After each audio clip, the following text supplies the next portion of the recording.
국민의힘 전당대회가 이번 주 금요일인데 시작부터 끝까지 전환길 씨 논쟁만 불거지고 있습니다. 전환길 씨가요, 어제도 갑자기 김문수 후보가 돗자리 펴고 농성 중인 그곳을 찾아가서 이런 말을 했습니다. 직접 한번 듣고 와서 관련 얘기 나눠보도록 하겠습니다. 저는 다가올 8월 20일 전당대회 우리 청주에서 있습니다. 국민 여러분, 당원 동지 여러분 관심을 많이 가져주십시오. 그래서 그때는 저도 좀 들어가게 좀 해주십시오. 김 후보님 뭐 어떻습니까? 뭐 어떤 제가 답할 성질은 아닌 것 같습니다. 네, 알겠습니다. 당 지도부 시민단체 답변해 보라고. 참여연대 정실련 답변해 보라고. 그렇게 성명도 잘 내드리면 조국 사면 윤미향 사면인데 왜 침묵하는데? 너희들에게 정의가 있냐? 정실련 정의가 있어? 참여연대 너희들 참여하라고 있잖아. 지금 해체하라고 전부 다. 모르겠어요. 김문수 후보가 저 장면을 어떻게 느꼈는지 저도 잘 모르겠습니다만, 나 장동혁 후보 대놓고 지지한 거 아니다, 오해다라는 얘기를 하면서 전당대회 들어가게 해달라고 했더니 김문수 후보가 글쎄요, 뭐 애들어서 불쾌감을 표현한 걸까요? 제가 답할 성질의 것이 아니다라고 얘기했습니다. 그러면서 또 갑자기 전환길 씨는 시민단체에게 묻고 싶다, 이게 정의냐라고 갑자기 격앙된 말을 쏟아냈는데, 어제 상황 있는 그대로 보여드렸어요. 김문수 후보는 전환길 씨가 앞으로, 그러니까 금요일에 있을 전당대회에 출입할 수 있냐 없냐에 대해 즉다음 피했습니다. 다음 화면을 볼게요. 이현정 의원님. 네. 장동혁 의원, 장동혁 후보 같은 경우는 이거 재고해야 된다라고 얘기를 했습니다. 글쎄요, 이제 김문수, 장동혁 두 사람의 본격적인 1위 싸움이 시작이 된 겁니까?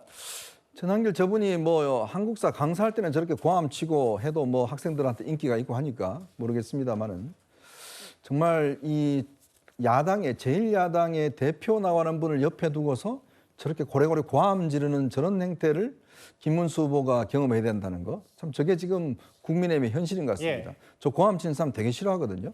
왜냐하면 저거 고함 칠 일도 아니에요. 그냥 말하면 되는데, 더군다나 본인 혼자 이야기하는 게 아니라 마치 본인이 지금 뭔가 당의 어떤 중심이냐, 그것도 김문수 후보가 옆에서 아무 말도 못하고 지금 있는 거 아니겠습니까?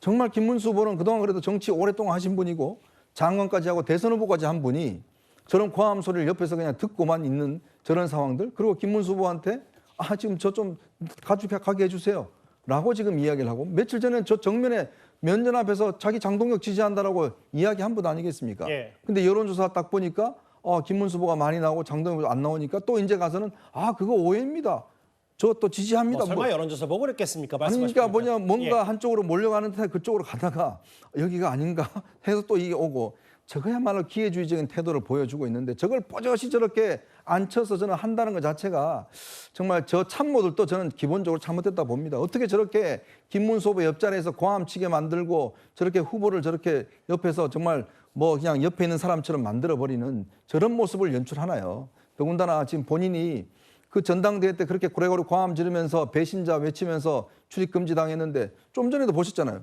저런 상황에서 고함 치는데 어떻게 저 전당대회 또 출입을 시킵니까? 저런 후보를 또 제고해야 된다고 이야기하는 후보는 또 뭐고? 저게 바로 저는 이 국민의힘의 현실적인 모습이 아닌가 싶습니다. 안철수 후보가 지금 아까 이현정 의원은 지적과 좀 비슷한 얘기를 하셨어요. 김문수 후보를 병풍 취급하고 어리고 달래다가 흥분하고 아예 모노드라마 찍고 갔다고 했어요. 이거 출입 구걸하는 거 거부해야 된다고 했는데, 최진봉 교수님. 근데 모르겠어요.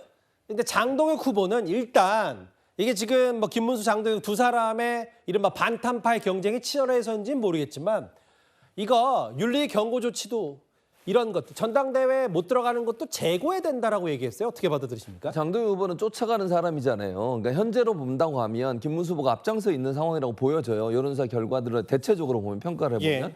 쫓아가는 사람 입장에서는 할 수 있는 모든 걸 하는 거죠. 제가 볼 때 장동혁 후보는 그러니까 본인이 갖고 있는 정치적 철학이라든지 아니면 국민들에 대한 예의라든지 당원들에 대한 예의는 생각도 없는 거예요. 본인 당선만 되면 되는 거예요. 수단과 방법을 가리지 않고 당선되고 나면 된다고 하는 생각 때문에 저렇게 전환기 씨 저런 모습 보이는데 그걸 옹호하고 함께 가려고 하고 제고하라고 그러고 윤리위에 그것도 뭐 경고 하나 날린 걸 그것도 제고해야 된다고 얘기하고 예. 그러니까 장동영 후보가 저런 모습을 보이는 것이 과연 대표로서의 자격이 있는지 모르겠어요. 아니 대표가 되려고 하는 사람이라면 그래도 제1야당의 대표잖아요. 예. 그러면 정말 국민들 앞에서 좀 뭐랄까요 모범이 되는 모습을 보여야 되는 거 아닙니까? 저렇게 막 본인이 당선을 위해서는 뭐든지 한다. 뭐 물불 안 가리고 그게 좋은 건지 나쁜 건지 생각도 안 하고 막 다 쓸어 담아서 하겠다고 생각을 하는 것은요. 저는 정말 잘못된 생각이라고 생각해요. 그리고 김문수 후보를 저기 앉혀놓고 병풍 취급하면서 저렇게 하는 이 전환기 씨 저 태도는 정말 듣도 보도 못한 모습입니다. 저런 모습인 저는 자기 장사한다고 생각해요. 개인적으로. 본인이 본인 홍보하기 위해서 김문수 후보를 이용하고 활용했다고밖에 안 보여지는데 예. 저런 사람이 계속 전당대회 주요 인물로 이렇게 보도가 되고 나오는 걸 보면 참 한심하다는 생각이 듭니다. 글쎄요. 뭐 이른바 전환길 픽이라고 불리는 최고위원들도 있고 또 반대되는 최고위원들도 있고 후보들도 있고 각자 최고위원 후보 토론회에서도 이렇게 뭐 내부 총질 아니냐 이 강한 화력이 외부로 향해야 된다 아니다 배신자 취급하는 이 보수 정당의 치욕스러운 모습이다 이런 최고위원 후보의 토론회도 연출이 됐습니다. 그런데 아마 전환길 씨의 입김과 영향력을 아예 무시할 수 없는 이유가 바로 이런 것 때문일 거예요. 지금 찬탄파 안철수 조경태 두 후보의 단일화가 사실상 무산이 됐습니다. 광화문에서 싸울 때나 모든 걸 알고 있으면서 그저 몇 마디 말에 그 혓바닥에 놀아나는 이런 판단은 옳지 않다.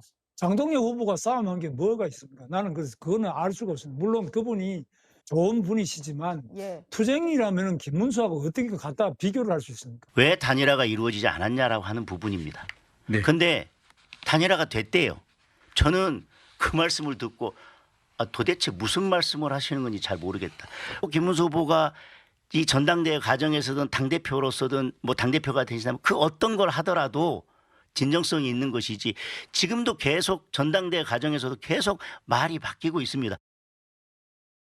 이른바 전환기 씨의 영향력이 있든 없든지 간에요. 김진욱 대변인님. 지금 보면 찬탄파 단일화는 무산이 됐고 그러면 어떻게 전망할 수 있습니까? 아예 뭐 김문수 장동영 두 사람 중에 한 명이 과반을 넘어서 그냥 전당대회가 당대표 뽑고 끝나는지 아니면 전당대회 이후에 또다시 장동영, 김문수 두 사람의 결선 투표가 예정이 돼 있는지 어떻게 전망하세요? 그래서 지금 일단 찬탄파 반탄파의 이 대결 구도에서 찬탄파가 상당히 열세로 시작한 건 사실인데 그 열세를 극복하려고 하는 노력이 그동안 너무 부족했던 거 아닌가. 특히 안철수 후보와 조경태 후보 이 두 분이 목표 지향은 같다고 얘기하면서도 뭔가 이 자신들의 세력이 부족한 부분을 해결할 수 있는 그런 다른 제3의 대안을 찾으려고 하는 노력이 그동안 너무 부족했다. 특히 이 과정 속에서 한동훈 전 대표가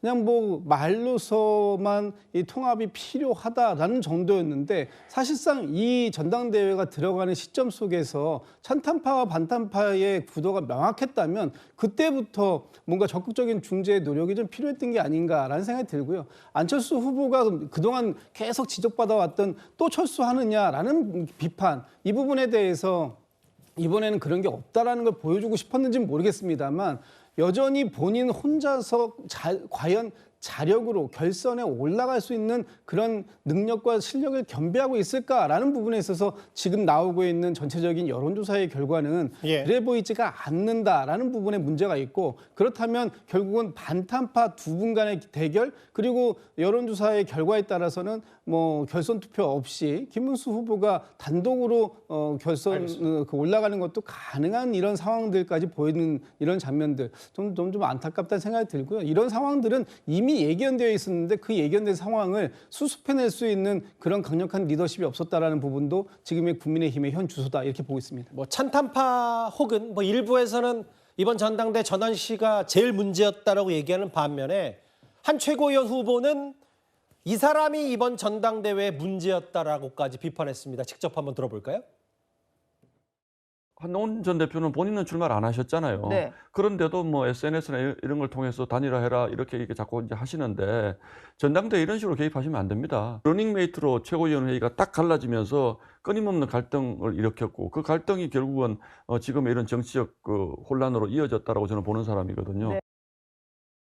저희 오늘 아침 정치 시그널에 신동욱 최고위원 후보가 출연을 해서 이 지금 찬탄 반탄 싸우는 모든 문제의 원인 그 시작을 쫓아가 보니까 과거에 한동훈 전 대표가 당대표 됐을 때 그때 러닝메이트 그러니까 당대표와 최고위원들이 함께하면서 그렇게 계파가 나눠졌고 이게 가장 큰 문제 아니었냐는 게 신동욱 후보 얘기거든요. 그런데 납득이 되지가 않는 게 국민의힘은요. 당원들이 하고 싶은 말도 하면 안 됩니까? 한동훈 전 대표도 당원이잖아요. 그다음에 그냥 당원이 아니고 전 당대표였고 그다음에 대선 후보로 나와서 어쨌든 2등까지 했던 그런 사람 아닙니까? 그런 사람이 지금 전당대회 관련해가지고 이런저런 의견을 이야기하는 게 그게 뭐가 잘못된 것인가? 제 생각에는요. 입당한 지 얼마 안 되는 전한길 씨가 저런 모습을 보이는 거하고 예. 한동훈 전 대표가 SNS로 의견 표명을 하는 거하고 어떤 것이 더 문제가 되는가 상식적으로 좀 생각해야 되는 것이 아닌가 싶습니다. 예. 한동훈 전 대표를 비판한 이 신동욱 최고위원 후보의 얘기까지 저희 정치 시그널 목소리까지 하나하나 만나봤고요. 이제 진짜 전당대 국민의힘 전당대 얼마 안 남았는데 이렇게 그러면 윤 전 대통령 혹은 전환기 씨 수락 의원 빠지고 전당대회가 끝이 나는 거냐 여러 우려들이 나오고 있습니다. 4위였습니다.